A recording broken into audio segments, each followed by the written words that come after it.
Hello, and welcome back to the Warfighter Wire, your weekly roundup of all the news that matters from across the Department of Defense. I'm your host, and today we are covering the week of July 20th through the 26th of 2025.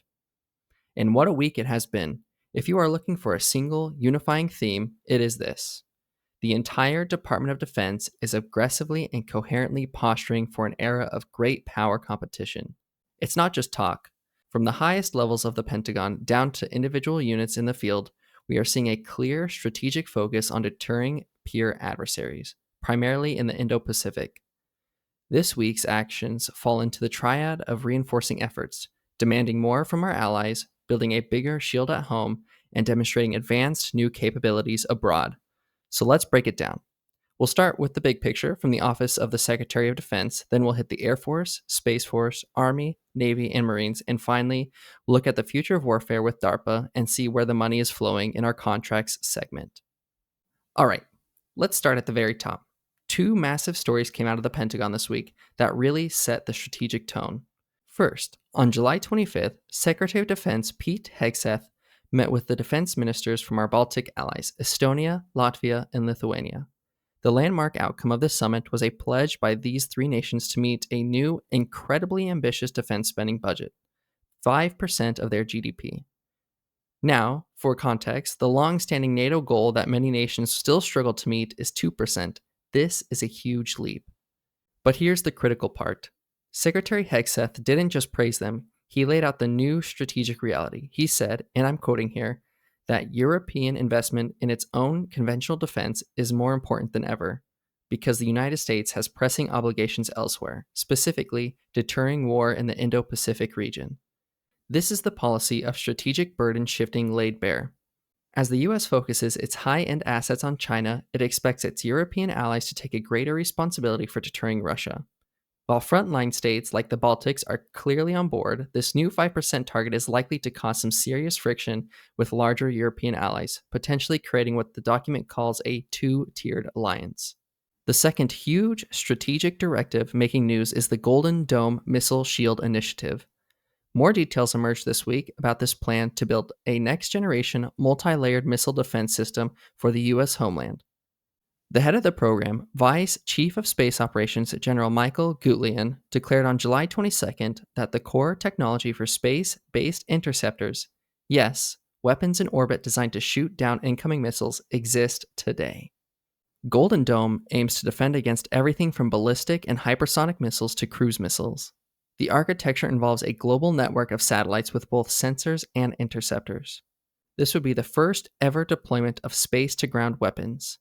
The price tag is as big as the ambition, an estimated $175 billion. This represents a fundamental shift in U.S. doctrine, moving away from deterrence by retaliation, the old MAD doctrine or MAD doctrine, toward deterrence by denial, convincing an adversary an attack would simply fail. As you can imagine, Russia and China view this as incredibly destabilizing and will almost certainly accelerate their development of counter-space weapons.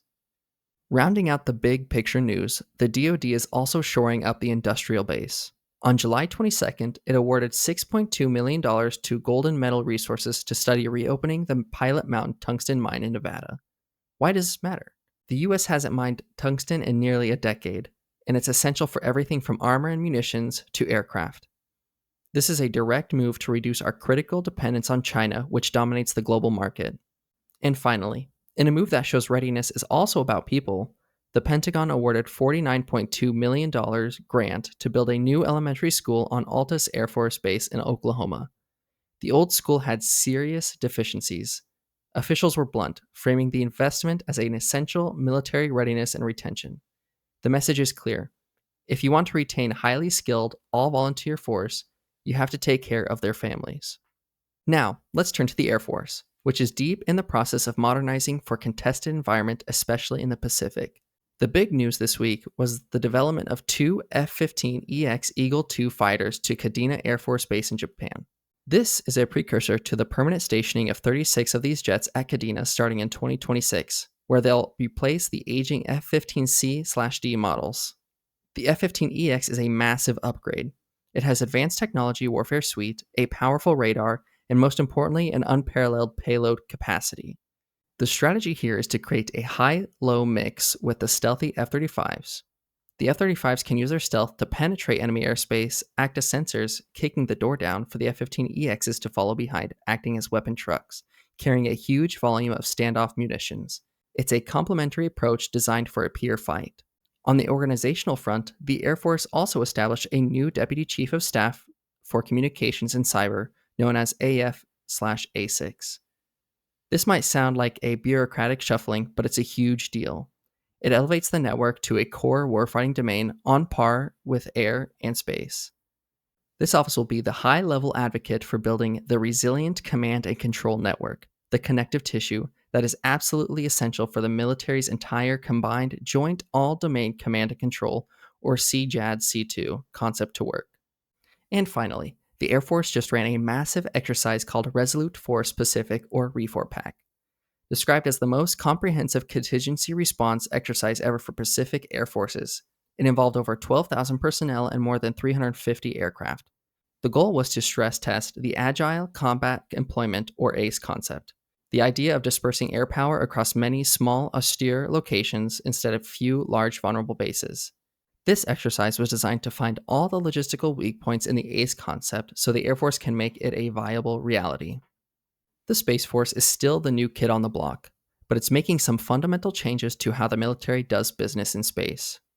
On July 10th, Space Systems Command officially activated 2 new system deltas. This is a new organizational model designed to smash the infamous valley of death between acquisition and operations. Instead of being organized by function, these new deltas are built around mission areas, like missile warning and space-based sensing. Each acquisition-focused system delta is now directly partnered with a corresponding operational mission delta. The goal is to ensure intimate collaboration from day one, so the people buying and building the satellites are constantly linked with the people who actually use them in a fight. However, the service is also facing a significant political and personnel challenge. It was reported this week that the Space Force will begin absorbing space missions currently performed by the Air National Guard starting October 1st of this year. The plan is to consolidate all military space missions into one service. The problem? It's facing huge opposition from state governors and, more importantly, from the Guard members themselves. A recent survey showed that the vast majority of these experienced space professionals would rather retrain for a new job or simply retire than to transfer from the Guard to active duty Space Force. This sets up a major conflict between the goal of military consolidation and the risk of losing hundreds of highly skilled experts. For a long time, the conversation about the conflict in the Pacific has been dominated by air and sea power. The Army is now forcefully changing that conversation. In a landmark event during Exercise Talisman Sabre in Australia, the Army's 3rd Multi-Domain Task Force conducted the first ever live fire of its new mid-range capability Typhon weapon system west of the international date line. The system launched a Standard Missile 6 or SM-6 and successfully sank a maritime target. Let's be clear about what this means. The Typhon is a ground-based mobile launcher that can fire both the SM-6, which can hit ships and aircraft, and the Tomahawk land attack cruise missile. This test validates a core concept for the Army's role in the Pacific. It can now directly contribute to sea control and sea denial. By placing these mobile systems on the territory of allies, the Army can hold an adversary's navy at risk from land, creating a resilient, distributed threat that complicates any invasion plan. This capability, however, now creates an intense inter-service debate. The Army can now argue its land-based fires are more survivable and cost-effective way to sink ships than the Navy's expensive surface combatants, a fight we are sure to see in the future budget cycles. Beyond the hardware, the Army is also investing heavily in what they call human interoperability. During Exercise CARES strike in Malaysia, U.S. officers worked through the Australian and Malaysian staff planning processes, which is different from the U.S. Army's own. Meanwhile, U.S. and Australian soldiers went through jungle survival training led by the Malaysian Army, learning how to build traps and shelters from local experts. These exchanges build the trust and understanding that are just as critical as having compatible radios when you have to fight as a coalition. The Navy's global mission was on full display this week, showcasing both soft power and hard power. On the soft power front, the hospital ship USNS Comfort arrived in Costa Rica on July 24th to provide medical and dental services as part of its continuing Promise 2025 humanitarian mission. Simultaneously, in a much more pointed engagement, the oceanographic survey ship USNS Bowditch completed a port visit in India. This is the first visit to India by a U.S. Navy special mission vessel in 2 decades and involved deep professional exchanges with the Indian military. The choice of a specialized survey ship signals a deep technical level of cooperation with India, a cornerstone of U.S. strategy in the Pacific. The Navy was also sharpening its warfighting edge. The fast attack submarine USS Santa Fe conducted a bilateral submarine exercise with the Japan Maritime Self-Defense Force near Yokosuka. Given the absolute importance of the undersea domain in any potential conflict with China, this high-end training with our most capable naval partner in the region is vital. This is all part of a strategy of weaving of what they call a lattice of security partnerships, a flexible network of interoperable partners that can be assembled to counter any crisis. However, a new Congressional Budget Office report provides a sobering look at the future of the fleet. While the long-term goal is a much larger force, the CBO highlights that over the next 3 years, the Navy will retire more ships than it builds, causing the fleet to shrink to a low of just 283 ships in 2027. This is a result of a divest to invest strategy, retiring old ships to free up money for modern ones. This creates a period of significant risk, a trough in naval power, which makes the contributions of allies and new capabilities of other services like the Army's Typhon missile all the more critical. The Marine Corps is in the midst of its most ambitious transformation in decades, known as Force Design 2030, and this week we saw more key pieces of the puzzle fall into place. The 2025 Aviation Plan is a roadmap for the future of Marine air power. A key milestone is the transition away from the legacy AV-8B Harrier jet to the F-35B Lightning II. But this isn't just about getting new planes. The platforms being prioritized, the F-35B, the new CH-53K King Stallion heavy lift helicopter, and the MV-22B Osprey, are all specifically chosen because they are perfectly suited for the Corps' new primary mission, Expeditionary Advanced Base Operations, or EABO. This is a force purpose-built to operate from small, austere island bases inside an enemy's weapons range. Of course, operating from those islands create massive logistical problems. How do you resupply them? The Marine Corps' Warfighting Lab is exploring a novel solution, an electric seaglider. They just extended a contract with a startup called Regent to continue testing a high-speed, wing-in ground effect vehicle for contested logistics. Think of a boat that flies just a few feet over the water at incredible high speeds. It could be a rapid, low-signature way to shuttle supplies and personnel between island outposts. But those island outposts are also incredibly vulnerable.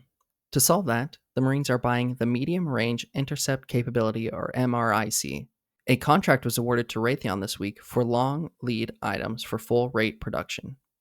The MRIC integrates the combat-proven Israeli Iron Dome systems Tamir interceptor with the Marines' own advanced radar. This gives these small, forward-deployed units the essential defensive bubble they will need to survive, turning the EABO concept from theory into a viable, equipped warfighting plan. Finally, let's look at the cutting edge with DARPA and see where the big money was spent this week.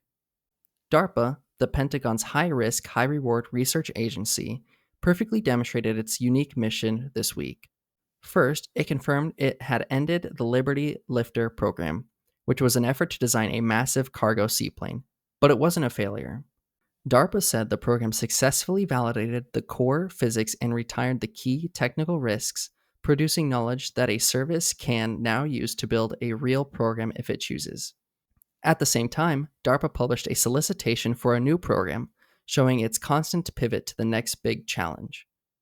The agency also hosted a Spark Tank and Pitch Day this week, designed to bring in small businesses and startups that don't normally work with the DoD. The Pitch Day offers same-day awards of up to $400,000 for revolutionary ideas, creating a rapid on-ramp for innovation from the commercial sector. Now for the contracts. The spending this week directly reflects the strategies we've just discussed. The Navy awarded a massive $950 million IDIQ contract to toll remote logistics for support across the globe, underscoring the need for robust theater sustainment. It also awarded over $554 million to Airborne Tactical Advantage Company, or ATAC, for contractor-owned and operated adversary air services. This highlights the growing reliance on private red air companies to simulate peer-level threats for pilot training. And, as we mentioned, Raytheon got a $32.5 million contract for the Marine Corps' MRIC air defense system, a key enabler for Force Design 2030.